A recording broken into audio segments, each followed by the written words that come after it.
It started like any other Friday evening. I, Michael Bennett, had come home from work exhausted, but expecting the comfort of routine. My wife Emily had left earlier that day for her cousin's wedding in Savannah, Georgia. Normally, her trips were a minor inconvenience.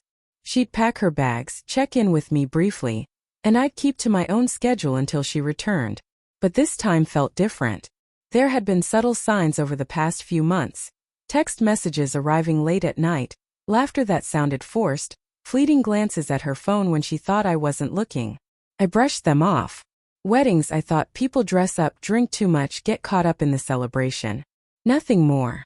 Yet deep down, a small knot of unease had begun to tighten in my stomach. I tried to push it away as I settled into the living room, flicking through the TV channels with half-hearted attention. Around midnight, a text lit up my phone. A picture of Emily with her cousin, dressed in an elegant emerald gown, a glass of champagne in her hand, smiling too perfectly. The caption read, "Best night ever. Wish you were here," followed by a winking face. That winking emoji was enough to make my heart sink. I told myself I was imagining things, that it was harmless fun. But the doubts didn't stop there. The next day I received another picture. This time, Emily in a tight hug with a man I didn't recognize, laughing in a way that felt intimate. My hand trembled as I stared at the screen. Something had shifted in her absence, and I couldn't shake the feeling that I wasn't the center of her life anymore. By the time she returned, my unease had transformed into a dull, simmering anger. I greeted her at the door with a smile, one I forced for appearances, but she barely looked at me. The excitement from the wedding lingered in her eyes, a glow that wasn't meant for me. "Hey Michael," she said, her voice light but distant. "The wedding was amazing." She tossed her bags onto the sofa, then collapsed beside me, still scrolling through her phone. I tried to engage her, asked about the ceremony, her cousins, even the music, but her attention was fractured. She gave monosyllabic responses, her laughter hollow. My stomach twisted with a combination of frustration and disbelief. Had I really been so blind for so long? The woman I had married, the person I had trusted with everything, was already distant, almost unrecognizable. That night, I lay awake in our bed, staring at the ceiling. I replayed the pictures in my mind, each one a punch to the gut. I thought about the small signs I'd ignored, the late nights at work, the sudden enthusiasm for social events, the way she had started dressing differently at home, brushing past me as if our space wasn't shared. A pattern had emerged, one I had refused to acknowledge. And now, confronted with it in stark reality, I felt an unfamiliar clarity. The person I married wasn't fully present anymore. The following morning, I attempted a conversation, carefully choosing my words. "Emily," I started softly, "can we talk about last night?" She glanced up, eyes meeting mine for only a fraction of a second before returning to her phone. "Talk about what?" she said, her tone sharp, almost dismissive. The words stung. The casual dismissal was louder than any argument could have been. I tried again, explaining how disconnected I felt, how her laughter and joy at the wedding had made me feel like a spectator in my own marriage. She listened for a moment, a faint frown crossing her forehead, then shrugged. "Michael, don't overthink it. It was just a wedding. People enjoy themselves." That was it. No apology, no reassurance, no acknowledgement of my feelings, just a shrug. Something inside me broke that day. Not violently, not with anger, but with a cold, undeniable certainty.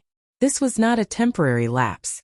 This was a pattern, a distance that had been growing quietly and persistently for months. The realization hit me like a tidal wave.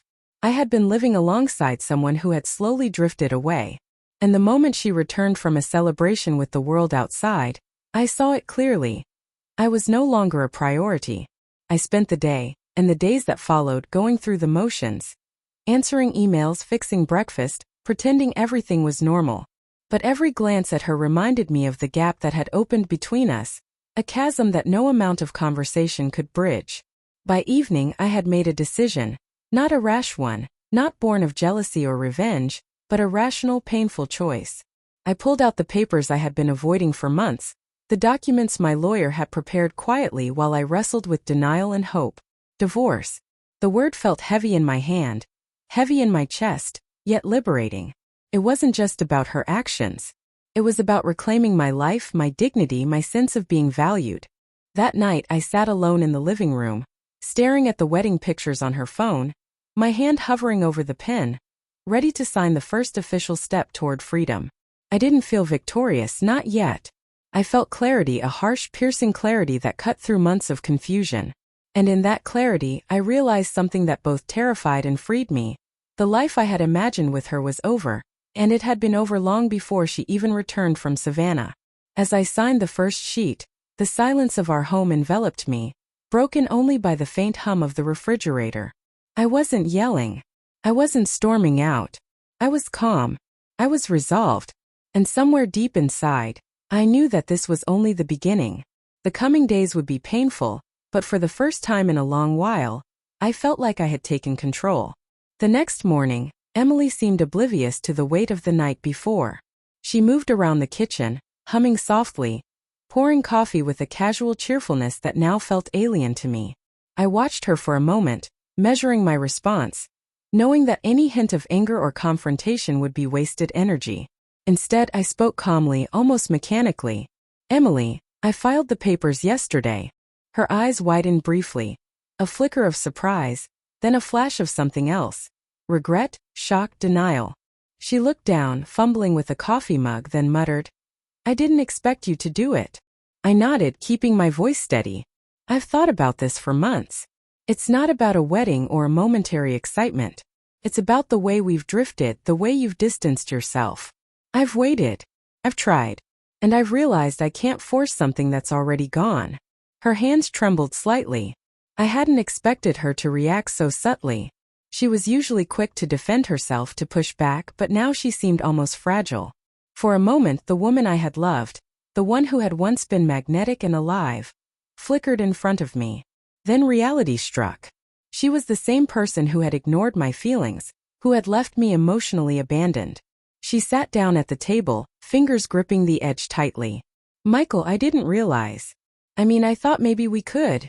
Her words stumbled, fractured, unable to form the sentences that might have once convinced me to stay. I took a deep breath and steadied myself. "It's too late for that. The distance has grown too wide. I can't keep trying to convince someone to love me when it's clear they've already stopped."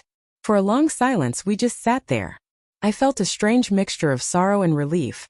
Sorrow for the years lost trying to hold something together that was beyond repair, and relief because finally the ambiguity, the emotional limbo, had ended. The clarity was harsh, but it was freeing. Over the next few days, I began the practicalities: packing, separating belongings, coordinating with the lawyer. Emily's demeanor shifted as she saw the tangible consequences of her detachment.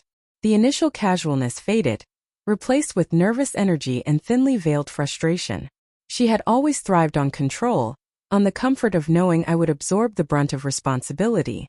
Yet now, faced with her own powerlessness, she seemed smaller, somehow diminished. It was during one of these tense mornings, as she tried to retrieve documents from the shared office, that I noticed the first real sign of regret. She hesitated at the door, glanced at me, and for the first time the casual arrogance that had defined her for months was gone. She muttered something about wanting to fix things, about not meaning to hurt me. Her words were soft, almost whispered, but by then it was too late. I listened, my expression neutral. Inside, I felt a surge of vindication. Not cruelty, but a quiet acknowledgement that I had chosen myself first. All the nights I had stayed awake questioning my worth, the constant anxiety about whether I was enough, whether she still cared, those days had ended. Now she was the one questioning, uncertain, grasping for the emotional connection she had ignored for so long. One evening I met with my closest friend Ryan at his apartment in downtown Denver. He listened as I recounted everything: the wedding, the pictures, the growing distance, and finally the filing of the papers. He nodded, his expression serious. "Michael, you did what you had to do. You've been holding this together for years, trying to make it work.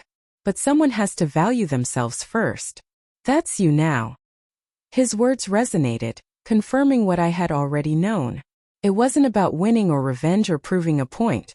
It was about self-respect, about refusing to remain in a life that no longer nurtured or honored me. When Emily finally confronted me directly days later, she was trembling, frustration and regret warring on her face. Michael, I see now what I've done. I didn't realize. Her voice cracked. The confidence she had carried for years was now replaced by vulnerability. I listened quietly, allowing her to speak, but the power dynamics had shifted irreversibly. She could apologize, explain, beg for reconciliation, but I had already reclaimed the life I had allowed her to erode. The emotional reversal was complete. The one who had abandoned now faced consequences, and the one who had suffered had emerged stronger. Weeks later, the divorce was finalized. The house in Colorado Springs felt lighter, the air cleaner, the silence no longer oppressive but liberating. I discovered something profound. When love fades, it isn't always about anger or betrayal. Sometimes it's about recognizing the moment when staying is a slow erosion of one's own sense of self. By leaving, I hadn't just ended a marriage. I had regained the clarity, dignity, and peace that had been buried beneath years of neglect. In the aftermath, I realized a truth that no wedding, no fleeting moment could erase. Happiness isn't granted by others. It's claimed by those who refuse to settle for less than they deserve.